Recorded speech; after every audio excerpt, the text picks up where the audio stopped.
नमस्कार। आज आपण महाराष्ट्रातील महान संत श्री ब्रह्मचैतन्य गोंदवलेकर महाराज यांच्या जयंती निमित्त त्यांच्या जीवनाविषयी माहिती जाणून घेणार आहोत।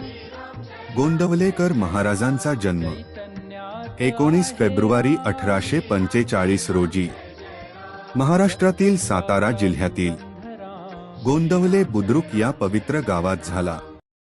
त्यांचे मूळ नाव गणपती रावजी घुगरद्रे असे होते।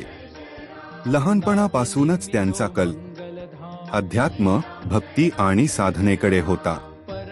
गोंदवलेकर महाराजांची जयंती माघ शुद्ध द्वादशी या दिवशी साजरी केली जाते।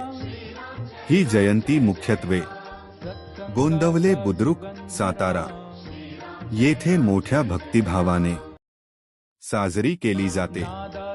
या दिवशी महाराजांच्या समाधीस्थळी हजारो भाविक दर्शनासाठी येतात। नामस्मरण, भजन कीर्तन, प्रवचन, सत्संग आणि श्रीरामनामाचा सामूहिक जप हे जयंतीचे मुख्य आकर्षण असते। महाराजांनी आपल्या जीवनातून रामनामाचे महत्त्व लोकांना पटवून दिले।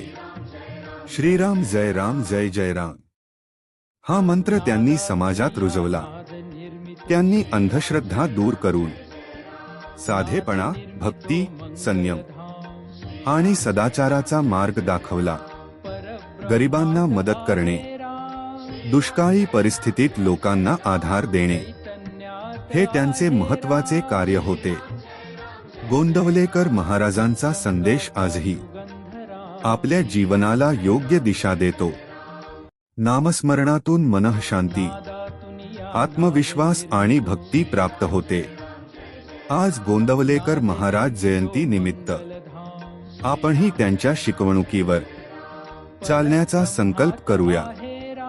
जर हा व्हिडिओ तुम्हाला आवडला असेल तर लाईक करा, शेअर करा आणि चॅनलला सबस्क्राइब करा। जय श्रीराम, जय गोंदवलेकर महाराज। जय